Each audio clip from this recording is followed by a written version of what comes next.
নমস্কার বন্ধুরা, অভিনব চৈতিস ব্লগে তোমাদের সবাইকে আবার একবার স্বাগত জানিয়ে আজকে নতুন আর একটা ব্লগ শুরু করছি। তোমরা সকলে কেমন আছো, কে কোথা থেকে আমার ব্লগগুলো দেখছো আর দেখে কেমন লাগছে সেটা অবশ্যই কমেন্ট করে জানিও। ভালো লাগলে লাইক করো, বন্ধু বান্ধবের সঙ্গে শেয়ার করো। যারা ইউটিউব থেকে দেখছো তারা চ্যানেলটাকে সাবস্ক্রাইব করে দিও, পাশে থাকা বেল বাটনটাকে অল করে দিও। আর যারা ফেসবুক থেকে দেখছো তারা পেজটা ফলো করো। এটা তো রোজকার কথা, তাই সবার আগে এই কথাটা বলে ব্লগটাকে শুরু করলাম। ওদিকে যদিও সকাল থেকে বেশ অনেকটা কাজও সেরে ফেলেছি, ঘড়িতে এখন বাজতেও যায় প্রায় 11টা 15-20 মতো হবে। ওদিকে ছেলে আর তার বাবাকে দুজনকে একসঙ্গে জলখাবার দিয়ে মনে করলাম ঝটপট আগে ব্লগটা শুরু করে নিই। কিন্তু ব্লগটা শুরু করছি এই কারণেই, আজকে বাইরে থেকে রবিবার সকালবেলা কত মনে আনন্দ উত্তেজনা নিয়ে কোথায় কাজ শুরু করব, শীতের ওয়েদারে বেশ একটা জমজমাটি রবিবারের রান্নাবান্না মেনু প্ল্যান করব, সেই সবে জল ঢেলে সকাল থেকে মেঘলা আকাশ। গতকালকেও অল্প একটু বৃষ্টি হয়েছে, আজকেও সকাল থেকে অল্প কয়েক পশলা বৃষ্টি হয়ে গেছে। রাস্তাঘাটে দেখতেই পেলে একটু জল কাদা রয়েছে। আর ওদিকে ওদের দুজনকে চা জলখাবার দিয়ে দুধটা এখানে বসিয়ে দিয়ে গেছিলাম জাল দেওয়ার জন্য, আর ছেলেকে জলখাবার খাইয়েই কাজে বলেছি লেগে পড়তে। কারণ আজকে রবিবার হলেও তোমাদের দাদার অফিসে বেরোনোর আছে, আজকে ডিউটি পড়েছে, একটু গাড়ির চাপ রয়েছে। এই সময় শীতের সময় ছুটির সময় অনেকেই তো অনেক জায়গায় ঘুরতে বেড়াতে যান, তো এই সময়তে গাড়ির একটু চাপটা বেশিই থাকে। তাই রবিবার হলেও তার আজকে অফিস রয়েছে, খেয়ে দিয়ে অফিস বেরোবে। তাই হুটোপাটি করে কাজটা শুরু করব বলে ছেলেকে বলেছি তুই এখানে ঝটপট করে চিংড়ি মাছ এনেছে বাজার থেকে, সেগুলো ছাড়িয়ে পরিষ্কার করে আমার কাজে সাহায্য কর। কিন্তু সাহায্য কর বললেই তো করাটা নয়, এই সুযোগে মায়ের হাতে কাজ করে দিচ্ছি এই বাহানা দেখিয়ে ওখানে বাবা সোফায় বসে রয়েছে, সমানে তার কাছে কিছু একটা বায়না চলছে। এত বড় ছেলে হয়ে গেছে কিন্তু তার বায়না শেষ নেই। এখানে সকালবেলা যে বাসন কোসনগুলো ধোয়া পরিষ্কার হয়েছিল সেটা শুধু গামলায় ঢাকা দিয়েই রেখে দিয়েছি, এখনো পর্যন্ত গুছিয়ে উঠবার সময় হয়নি। ওদিকে যেহেতু রান্নার তাড়া, তাই সকাল সকাল স্নান সেরে এসে আগে চালটাকে জলে ভিজিয়ে দিয়েছি। আর তোমাদের দাদা আজকে বাজার থেকে একটা ডাবও এনেছে চিংড়ি মাছ দিয়ে হবে বলে। শীতের বাজার, অথচ বাড়িতে কমলা লেবু আসবে না সেটা তো হতেই পারে না, তাই কমলা লেবু বসানো আছে। ছেলের যদিও একটা খাওয়া হয়ে গেছে আর আমার গোপালকেও দেয়া হয়ে গেছে। ওদিকে সবার চা পাউরুটি খাওয়া হয়ে গেলেও আমার এখনো পাউরুটিটা বাটা দিয়ে খাওয়া হয়নি। কলাও এনেছিল, কারণ আমি একটু আগেই চা খেয়েছি, আর চা খাওয়ার পরেই সঙ্গে সঙ্গে কিছু খেতে ইচ্ছা করে না, আগে খেয়ে নিয়ে তারপর চা খাই, সেটা তাও একরকম।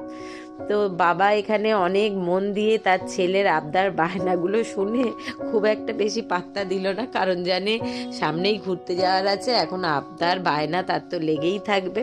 তাই ওদিকে মন না দিয়ে বরং টিভি দেখি। এদিকে আমার বাজার তো করে দিয়েছে দাদা, কিন্তু দোকানের যে জিনিসগুলো আনতে দেওয়ার বাকি আছে ওগুলো বোর্ডে লিখে রেখেছি, কিন্তু সেগুলো এখনো আনতে যায়নি। এইবার সে চা খেয়ে বেরোবে বাজারের বাদবাকি জিনিসগুলো সেরে আসতে। তো ছেলে ওদিকে চিংড়ি মাছটা বাছতে বাছতে আমি ঝটপট করে পাউরুটিটা খেয়ে নিয়ে মনে করেছি আজকে ডাব চিংড়ি হবে না, মানে ডাব চিংড়ি হওয়ার কথাই হয়েছিল কিন্তু বড় সাইজের ডাব পাইনি, আর চিংড়িগুলো একসঙ্গে দিতে অসুবিধা হবে ছোট ডাবে, তাই শাঁসওয়ালা ডাব এনেছে। মানে ডাব চিংড়ির সমস্ত উপকরণগুলো দিয়ে চিংড়ি মাছের ভাপা রান্না হবে, ওই দুধের স্বাদ ঘোলে মেটানো আর কি। যাই হোক, চিংড়ি মাছগুলো কিন্তু আজকে একদম টাটকা তাজা ছিল, আর বেশ মাঝারি সাইজ হলেও বেশ বড় বড় টাইপের ছিল। আর এই চিংড়ি মানে এরকম দেশি চিংড়ি দিয়েই কিন্তু চিংড়ি মাছের ভাপা বা ডাব চিংড়ি, চিংড়ি মাছ দিয়ে সরু সরু করে আলু কেটে আলু পেঁয়াজের তরকারি, এগুলো অসম্ভব সুন্দর হয় খেতে। তো যাই হোক, চিংড়ি মাছগুলো এদিকে যতক্ষণ বাঁচা হচ্ছে ততক্ষণ আমি ওদিকে ডাব চিংড়ির মশলাটা করব বলে ডাবের ভেতর থেকে সমস্ত শাঁসটুকুনি চেঁচে বার করে নিয়েছি। ডাবটাতে বেশ পুরু হয়ে মোটা করে শাঁস বেরিয়েছে, কিন্তু দেখো জল কতটুকুনি বেরিয়েছে, আসলে ডাবটা বেশ ভালোই পুরু হয়ে গেছিলো। দুধটা জাল দেওয়া হয়ে গেছে, নাবিয়ে রেখেছি। এদিকে ওই ডাবের জলটুকুনি দিয়ে আর মশলাটা পেস্ট করব। তার আগে পোস্ত নিয়ে নিয়েছি, 2 রকম সর্ষে, কাজু বাদাম 8-10টার মতো, 4-5টা কাঁচা লঙ্কা, আর এবার একটু সামান্য লবণ দিয়ে এই শুকনো উপকরণগুলো আগে একটুখানি ঘুরিয়ে নেব মিক্সিতে। তারপর ওই ডাবের যে শাঁসটা রয়েছে সেইটা দিয়ে, ডাবের জল দিয়ে মশলাটাকে আরও খুব ভালো করে ঘুরিয়ে একদম মিহি একটা থকথকে পেস্ট বানাবো। কারণ মশলাটা যত মিহি হবে গ্রেভিটা তত কিন্তু খেতে বেশি স্বাদ হয়। কারণ ওর মধ্যে ডাবের মানে এই ডাবের শাঁসের পুরো শাঁসটা বেটে সুন্দর একটা মিহি এসে যায় ভেতরে, সেই জন্য। আর ওদিকে সম্পূর্ণ ডাবের শাঁসটা দিচ্ছি না, বেশিটা দিয়ে দিয়েছি, আর অল্প করে খানিকটা রেখে দিচ্ছি। ওটা একটু ছোট ছোট করে কেটে এমনি গ্রেভির মধ্যে দিয়ে দেবো। সেটাও খেতে খেতে মুখে পড়লে নরম হয়ে যাবে, ভাতে মাখিয়ে খেতে বেশ ভালো লাগবে। আর কিছু রান্না করব না, মানে ডাব চিংড়ি। আজকে অবশ্যই ভাত নয়, পোলাও হবে, তো সেই পোলাওটা বসাবো। একদিকে ভাতের জলটা গরম বসিয়ে দিয়েছি, আর হবে চিকেন কষা। চাটনি তো তৈরি করে রাখাই আছে, সেটাও বার করে রেখেছি।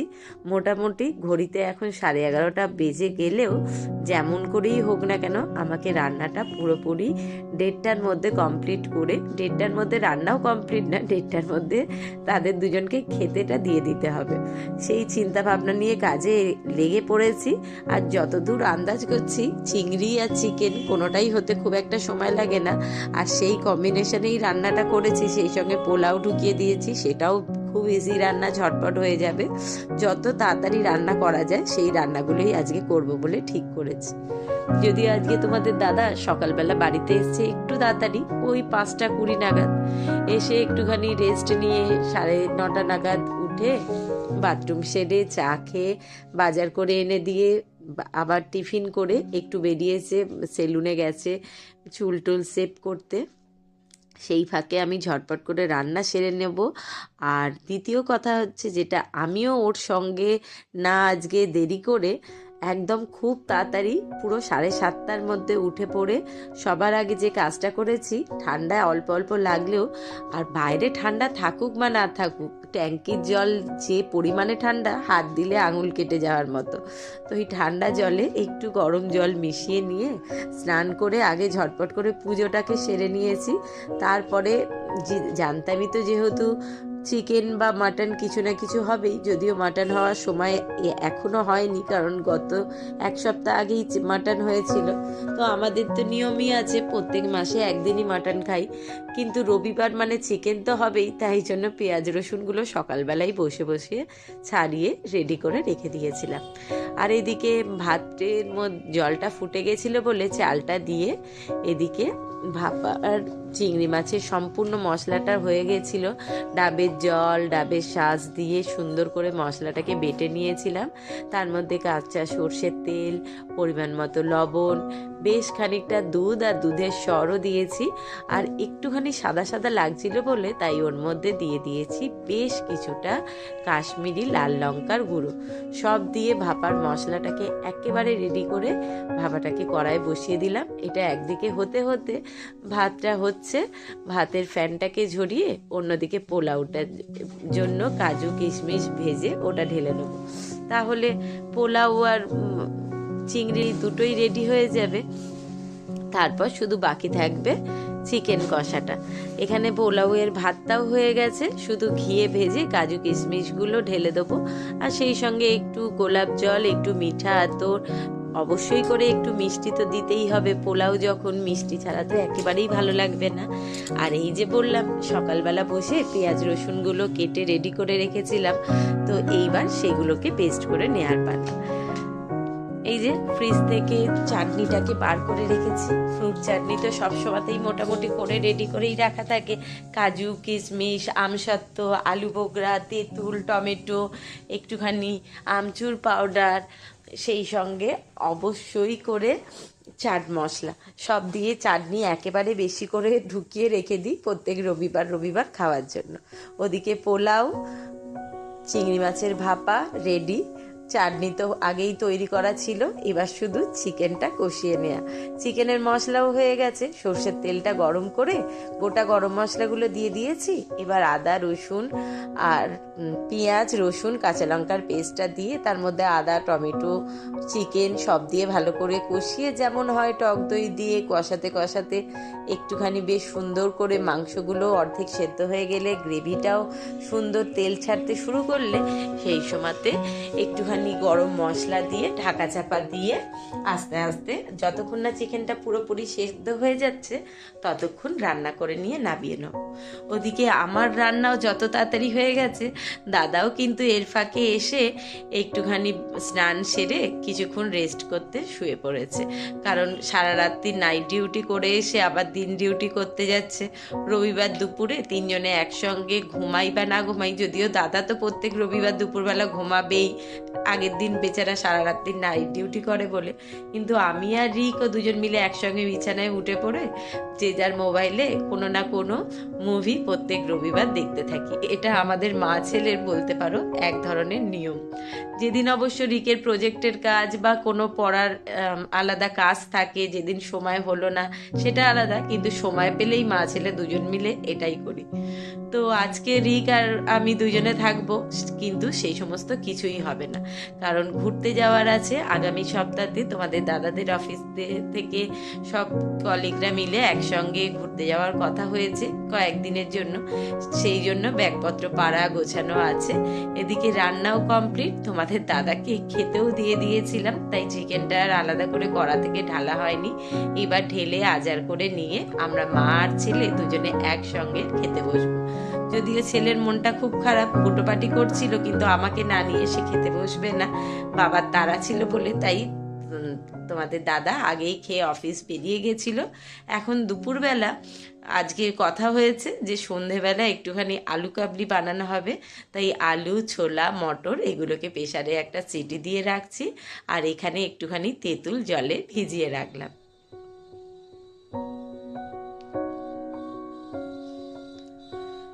সন্ধে এখন প্রায় ঘড়িতে 7:30 বেজে 7:45 বাজতে যাচ্ছিল। দুপুরবেলা একটু তো লেট করে খাওয়া দাওয়া হয়েছে, প্রায় 2:30 বেজে গেছিলো খেয়ে খাওয়া দাওয়া সেরে উঠতে।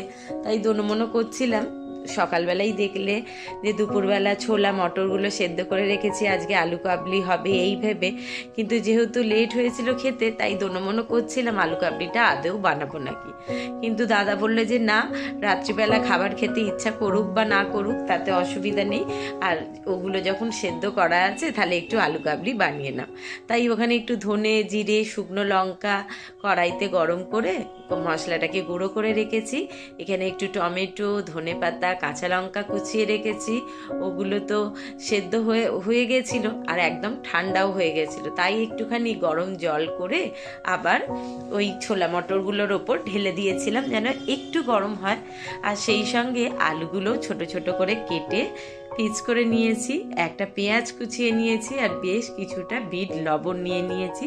সব দিয়ে তেঁতুল জল দিয়ে এবার জম্পেশ করে আলু কাবলিটা একসঙ্গে মাখিয়ে, রবিবার এইরকম স্যাঁতস্যাঁতে বৃষ্টির ওয়েদারে বাইরে কোথাও বেরোতে নাই পারি, বাইরে কোথাও ঘুরে বেরিয়ে আসতে নাই পারি, কিন্তু তিনজন মিলে একসঙ্গে রবিবার সন্ধেটা সবাই মজা করে আলু কাবলি খেয়ে গল্প করে সময়টা কাটিয়ে সুন্দর একটা উপভোগ করা যাবে। সেই জন্যই আর বেশি কিছু না বলে আলু কাবলিটা বানাতে না বানাতেই তোমাদের দাদাকে দিয়েছি, তার ভীষণ ভালো লেগেছে। আর রিক আর অপেক্ষা করে বসতে পারলো না, বলল মা ভীষণ সুন্দর একটা টক জলের গন্ধ বেরোচ্ছে, তাড়াতাড়ি আমাকে দিয়ে দাও, খেতে শুরু করি। তো ওকেও দিয়ে দিয়েছি। এইবার চলো আমিও আমার আলু কাবলিটা নিয়ে তিনজনে একসঙ্গে ঘরে যাব, দিয়ে বসে বসে গল্প করে করে আলু কাবলিটা খাবো। তোমাদের সঙ্গেও আজকের ব্লগটা তাহলে এখানেই শেষ করছি। সবাইকে শুভরাত্রি জানিয়ে সকলে ভালো থেকো সুস্থ থেকো, খুব শিগগিরই নতুন আর একটা ব্লগ নিয়ে ফিরে আসছি। টাটা।